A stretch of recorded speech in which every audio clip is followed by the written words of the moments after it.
अब सवाल ये था कि how to attract the region और नाइबर्स, जो नाइबर्स हैं हमारे पाकिस्तान के साउथ एशिया में, उनको हम लोग किस तरह से पाकिस्तान वो अट्रैक्ट करे, ताकि अपनी जो इकोनॉमिक पॉलिसीज को एक अच्छी सी मजबूत तरीके से जो है वो परस्यू कर सके और उनको जो है आगे लेकर एक अच्छी सी इकोनॉमिकल कनेक्टिविटी पैदा कर सके। तो सबसे पहले तो मैंने आपको फैक्टर बता दिया कि ये इंस्टेबिलिटी की वजह से पाकिस्तान कभी भी जियो इकोनॉमिक पॉलिसी को इतना ज्यादा परस्यू नहीं कर सकता, क्योंकि ये पॉलिटिकल इंस्टेबिलिटी जो होती है वो डायरेक्टली इंपैक्ट करती है आपकी टुवर्ड्स इकोनॉमिकल स्टेबिलिटी। आपकी जो इकोनॉमी होती है उन पे सबसे ज्यादा असर पड़ता है पॉलिटिकल इंस्टेबिलिटी का। तो जब तक आप ये पीसफुल कोएग्जिस्टेंस नहीं इख्तियार करेंगे तब तक आप लोग की ये पॉलिसी तो नहीं चलेगी। उनके अलावा जो नाइबरिंग कंट्रीज हैं आपके, उनको भी आपने अच्छी तरह से हैंडल करना है, उनसे भी आप लोग के साथ अच्छे ताल्लुकात रखने हैं। जैसे कि फॉर एग्जांपल अब हॉस्टाइल नेबर है आपका ये इंडिया। इंडिया के साथ तो हमारे ताल्लुकात एक फैक्चुअल किस्म के होते हैं, कभी अच्छे होते हैं कभी नहीं होते, लेकिन वो रेजिम पे होता है, वो एक ट्रैंक्विलिटी होती है उनके ऊपर कि किस तरह से वो किसकी गवर्नमेंट आती है। जैसे भाई नवाज शरीफ की गवर्नमेंट आती है तो इंडिया के साथ अच्छे ताल्लुकात चलते हैं, लेकिन जब वो दूसरों की गवर्नमेंट आती थी या जो प्रीवियस गवर्नमेंट्स आती हैं, जैसे इमरान खान की गवर्नमेंट आई, तो उनके साथ अच्छे ताल्लुकात इंडिया ने नहीं बनाए। तो इस तरह के जो है वो फ्लक्चुएटेड सिचुएशन जो है वो क्रिएट करते हैं इंडिया वाले भी। लेकिन इस पॉलिसी को पाकिस्तान ने एट एनी कॉस्ट परस्यू नहीं करना। पॉलिसी को परस्यू करना है, उनके साथ भी एक अच्छे से नाइबर की तरह लेकर चलना है, तभी ये इनको सबसे ज्यादा, क्योंकि दुनिया की ग्लोबल हेजमनी है, ग्लोबल मार्केट है इंडिया जो है सबसे ज्यादा, हर दुनिया का कंट्री जो है वहां पे इन्वेस्ट करने के लिए पहुंच जाता है, लेकिन पाकिस्तान में कोई नहीं आता। तो इसके लिए पाकिस्तान को भी एक अच्छी तरह से उनके साथ पीसफुल कोएग्जिस्टेंस जो है चलनी लाजमी हो जाती है। लेकिन इसके क्या है, उसके आगे अगर हम लोग देखें तो ट्रेड एंड इन्वेस्टमेंट जो है वो सबसे ज्यादा हमारे मुल्क में उनकी सबसे ज्यादा कमी है। वो पाकिस्तान में ऐसी कोई पॉलिसी नहीं डिजाइन की गई जिसके हवाले से हम लोग मोर ज्यादा स्किलफुल और जो मोर ज्यादा जो अच्छी रिजीम जो है उनको लाने में मदद करें, और उस चीज को जो है पाकिस्तान ने एक अच्छी सी इकोनॉमिकल पॉलिसी स्टैब्लिश करके उन लोगों को अट्रैक्ट करें, ताकि इन्वेस्टर्स भी यहाँ पे आए। दूसरे जो दुनिया के ममालिक के जो दूसरे इकोनॉमिकल हब्स में जो इन्वेस्टमेंट करते हैं, जैसे कि सीपेक में भी काफी इंडिविजुअल्स जो इन्वेस्टमेंट करते हैं, तो उनको भी यहाँ पे एक अट्रैक्टिव मार्केट पैदा करने में पाकिस्तान में सबसे ज्यादा जो है इस चीज की कमी पाई गई है। उनको भी पाकिस्तान को अट्रैक्ट करना चाहिए। दूसरा ये है कि क्लाइमेट चेंज के हवाले से पाकिस्तान को एक अच्छी अच्छी एफर्ट्स लेनी होगी, पाकिस्तान की अच्छी खासी एफर्ट्स लेनी होगी, क्योंकि क्लाइमेट चेंज के हवाले से पाकिस्तान मोस्ट वल्नरेबल कंट्री रहा है। उनके भी मैं आपको कभी डिटेल में पढ़ा दूंगा कि किस तरह से क्लाइमेट चेंज के हवाले से पाकिस्तान को एक टारगेट किया गया है, जहां पाकिस्तान की एक अपनी क्लाइमेट चेंज ग्लोबल वार्मिंग की जो पॉलिसीज डिजाइंड हैं उनमें भी कुछ फ्लॉज हैं। तो ये मैं आपको इंशाल्लाह कभी दूसरे लेक्चर में वाज़ेह तरीके से बता दूंगा। उनके अलावा आपके पास सबसे ज्यादा है जो है आपके इंडस्ट्रियल सेक्टर्स जो है वो आप वे इतनी वीक हैं, आपकी इंडस्ट्रीज बहुत ज्यादा एक डाउन ग्रेडेड पे चली गई है कि आप उनको अच्छी तरह से फ्लरिश नहीं कर सकते। जब तक आप इंडस्ट्रीज सेक्टर्स को आप फ्लरिश नहीं करेंगे तब तक आपकी ये इकोनॉमिक पॉलिसी जो है अच्छी नहीं चलेगी और अच्छी नहीं परस्यू कर सकेंगे आप इनको। उनके अलावा अगर हम लोग बात करें ईज ऑफ डूइंग बिजनेस का, मैंने आपको मिसाल दे दिया कि टॉप नेशनल प्रायोरिटी उनको रखें आप उनको सबसे ज्यादा प्रायोरिटी नहीं रखेंगे तो आप इस तरह से अपने इन्वेस्टर्स को ट्रेडर्स को आप अट्रैक्ट नहीं कर सकते, क्योंकि आप लोगों को कुछ लिवरेजेस रखने हैं टैक्सेस में, आपको कुछ तरह से टैक्सेस को उस तरह से डिजाइन करने हैं पॉलिसीज को जिस तरह से दूसरे आके यहाँ पे इन्वेस्ट करें। बांग्लादेश में क्या था, बांग्लादेश ने ऐसी पॉलिसी बनाई, हर डेवलप्ड कंट्रीज के जो इन्वेस्टर्स जो हैं उन्होंने वहां पे इंडस्ट्रियां लगाने शुरू कर दी थी। और अभी भी सबसे ज्यादा गारमेंट्स जो आप लोग को पता होगा, गारमेंट्स सबसे ज्यादा बांग्लादेश मैन्युफैक्चर करता है, सबसे ज्यादा प्रोडक्शन जो है उनकी होती है पूरी दुनिया में, एटलीस्ट उनकी गारमेंट्स जाती है। लेकिन ये क्या आता, ये आप ईज ऑफ डूइंग बिजनेस के मातहत आते हैं। उन पॉलिसीज को आप उस तरह से डिजाइन करें। अगर हम लोग फाइनल बात करें, जब तक ये गवर्नमेंट अपनी पॉलिसी डिजाइन नहीं करेगी इन चीजों के हवाले से, तब तक जो है हमारे इस पॉलिसी को, जियो इकोनॉमिक की पॉलिसीज को जो है परस्यू करना नामुमकिन हो जाएगा। आवाज आ रही है ना मेरी सबके पास? शायद मैं जल्दी तो नहीं जा जी रहा? सर, आवाज आ रही। आप लोग को समझ आ रहा है कुछ?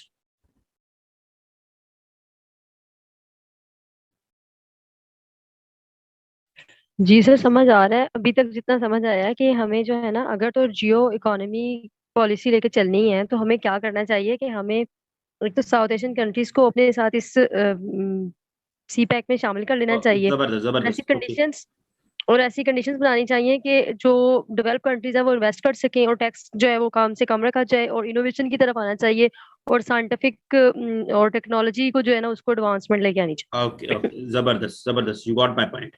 जबरदस्त। तो इनके लिए मैं आपको अभी बता दूं, मैं अपने यहाँ वो जो आर्टिकल रिसर्च पेपर है मेरे पास दो तीन चार पड़े हुए हैं इस इकोनॉमिक जियो इकोनॉमिक पॉलिसीज के हवाले से, वो भी मैं ग्रुप में शेयर कर दूंगा आप लोगों के साथ। और दूसरा ये है कि आपको जब तक ये mutual share and mutual respect की बात नहीं करेंगे, तब तक आपको जो है इस heart of Jio economics policies को जो है आप परस्यू नहीं कर सकेंगे, क्योंकि आप लोगों को दोनों चीजें जो है लेके चलनी है साथ में।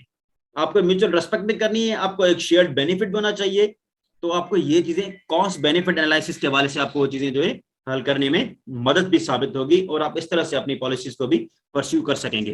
एक दो सवाल मैं और आपके साथ शेयर कर दूं, लेकर आया था आपके लिए। तो फॉर सपोज ये जो नया नैरेटिव है, क्या पाकिस्तान की इकोनॉमी को इतना ज्यादा पोटेंशियल साबित करने में कोई, so sorry for you all, net का इशू है शायद,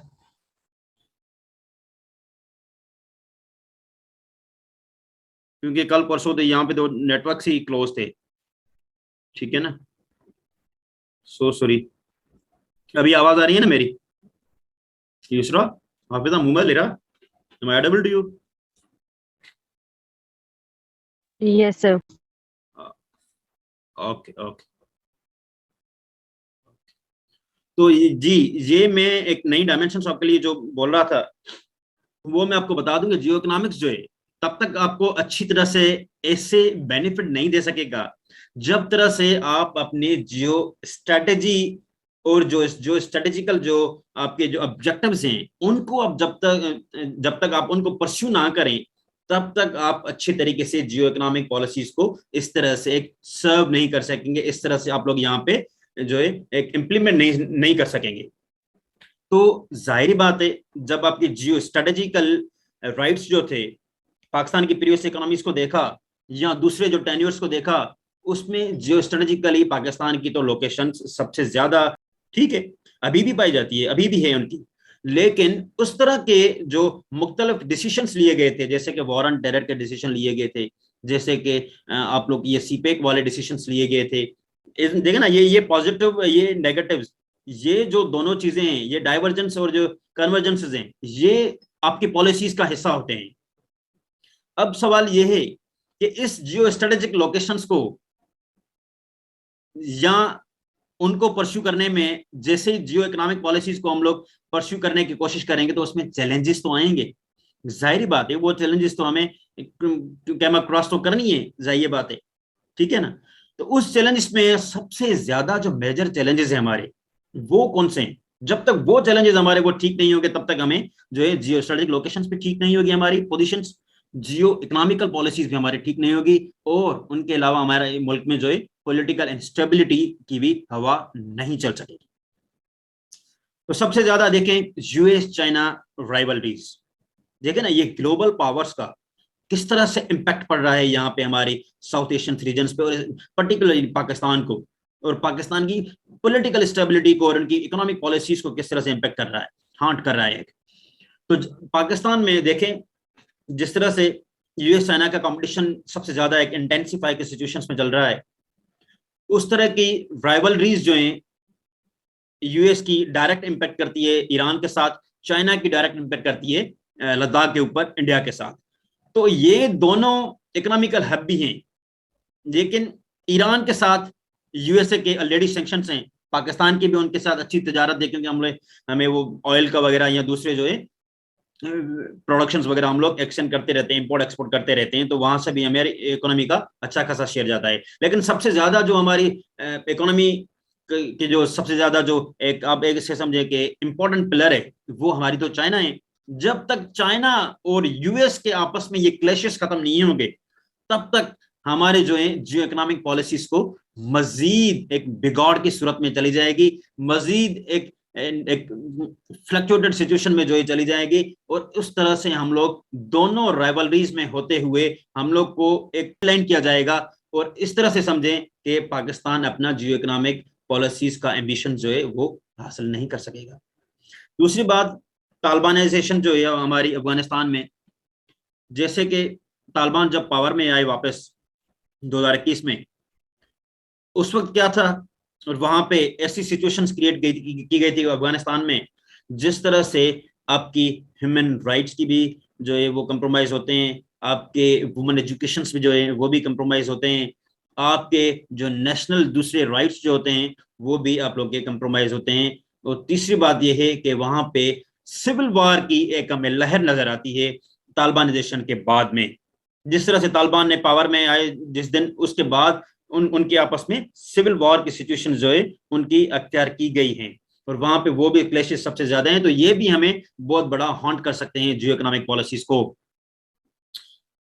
तीसरा फैक्टर, कश्मीर डिस्प्यूट।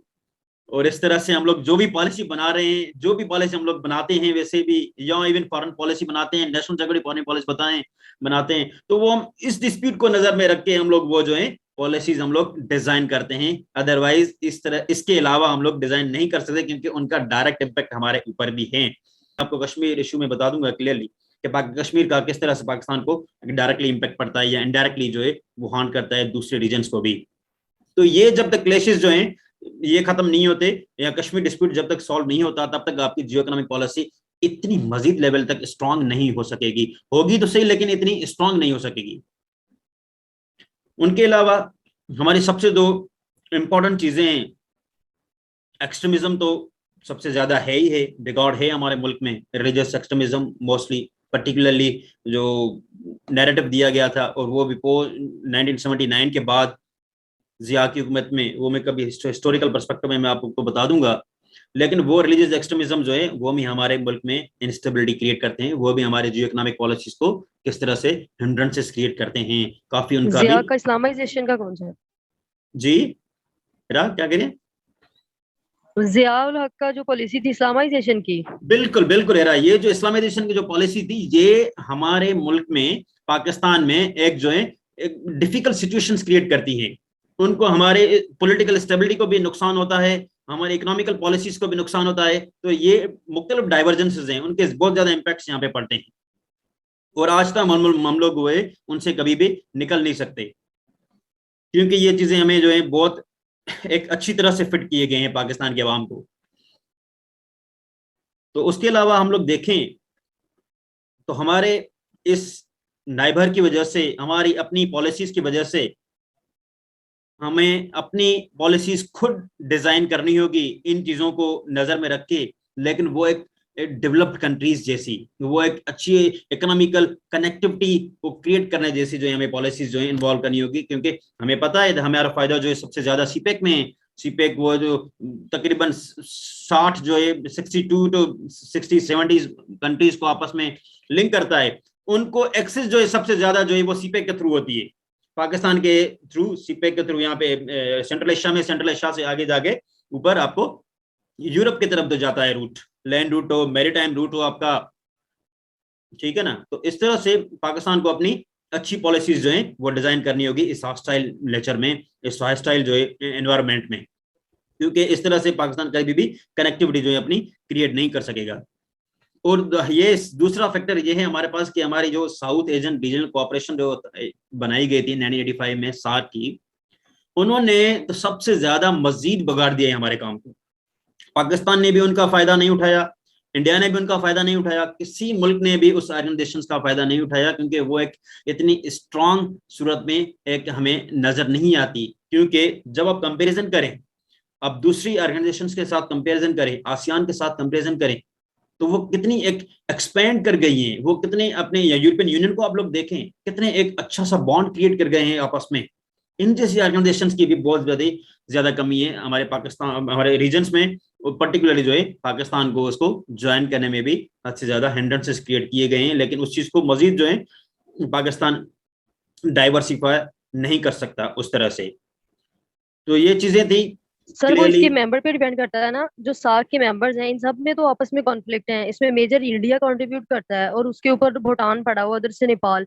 तो वो कंट्रीज के आपस में हमारे क्लैशेस ही इतने हैं कि हम एक पॉइंट पे इकट्ठा होकर जबरदस्त रिसोल्यूशन में काम ही नहीं जबरदस्त कर हीरा, सकते। बिल्कुल उस क्लेशिस की वजह से तो हम लोग जो है आपस में एक स्टेबिलिटी की सूरत में नहीं आते ना, या उस ऑर्गेनाइजेशन से जो है हम लोग इतना फायदा नहीं उठाते।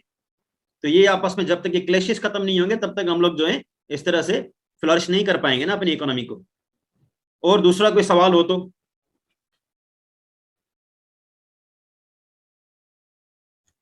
तो फिर आजाद अगर हम फॉरेन पॉलिसी बनाना चाहते हैं, जैसे कि इमरान खान ने अगर एक स्टेप लिया और वो रशिया की तरफ चला गया, तो ये जो अमेरिकन ब्लॉक है वो तो हमें इजाजत ही नहीं देता उधर जाने की, तो फिर अब हमारे मुल्क में उसके पीछे क्या क्या कुछ हो गया। देखे ना तो आप, हम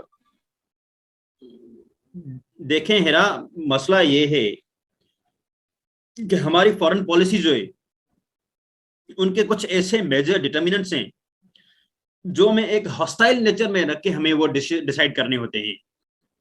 क्योंकि हमारी आजाद फॉरेन पॉलिसी इस तरह से भी नहीं रही, क्योंकि उसमें जो मल्टी डाइवर्जेंस जो होते हैं वो सबसे ज्यादा जो फैक्टर है वो यूएसए का बहुत ज्यादा रोल है हमारी फॉरेन पॉलिसी के ऊपर। ये अब्दुल सत्तार भी अपनी बुक में इस तरह से लिखता है कि जब तक अमेरिकन इन्फ्लुएंस, अमेरिकन डोमिनेंस जो है हमारी पॉलिसीज को, हमारी फॉरेन पॉलिसीज के ऊपर जो है वो एक अच्छी खासी रिट क्रिएट करते हुए नजर आएंगे, तब तक हमारी फॉरेन पॉलिसी एक प्रॉपर तरीके से और आजादाना तरीके से फ्लरिश नहीं हो सकेगी।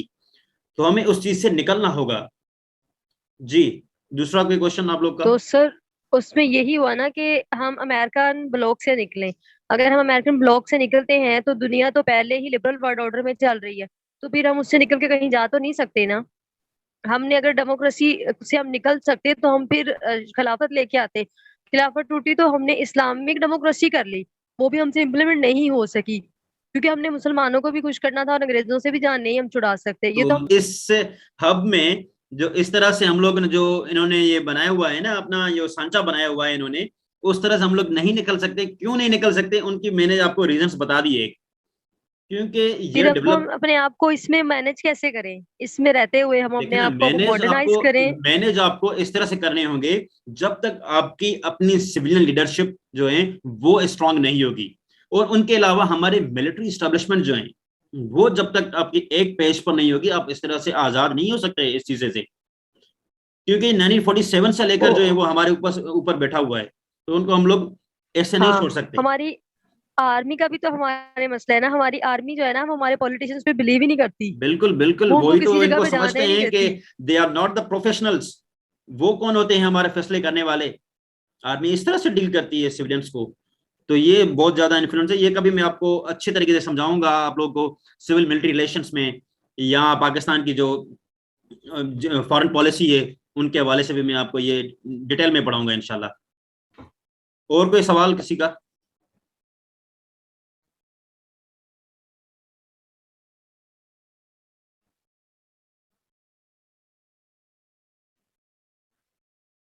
जिसरा कायनात, एनी क्वेश्चन, या इधर एंड कर दें मीटिंग को?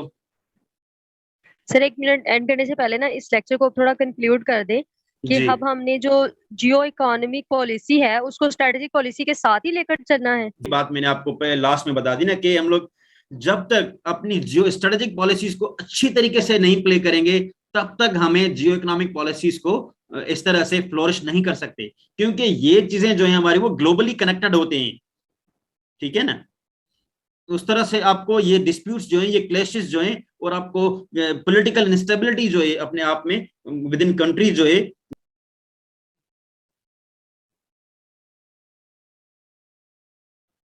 नेक्स्ट टाइम इंशाल्लाह जो आप मेजॉरिटी की लेवल पे सजेस्ट करेंगे मैं वही टाइम सेलेक्ट कर दूंगा। कोई इशू नहीं है वो तो। और मैं इंशाल्लाह ये जो पूरा हफ्ता है आपका, वो इंशाल्लाह मैं आपको ये फ्री लेक्चर्स में हवाले से ये क्लास चल रहे होंगे पूरे हफ्ते तक। आप कोई भी हमें टॉपिक डिसाइड करके दें, या नहीं तो मैं अपने हिसाब से जो इम्पोर्टेंट मुझे टॉपिक लगे वो मैं आपको करवा दूंगा इंशाल्लाह। आज तो वो थोड़ा टाइम वेस्ट हो चुका था।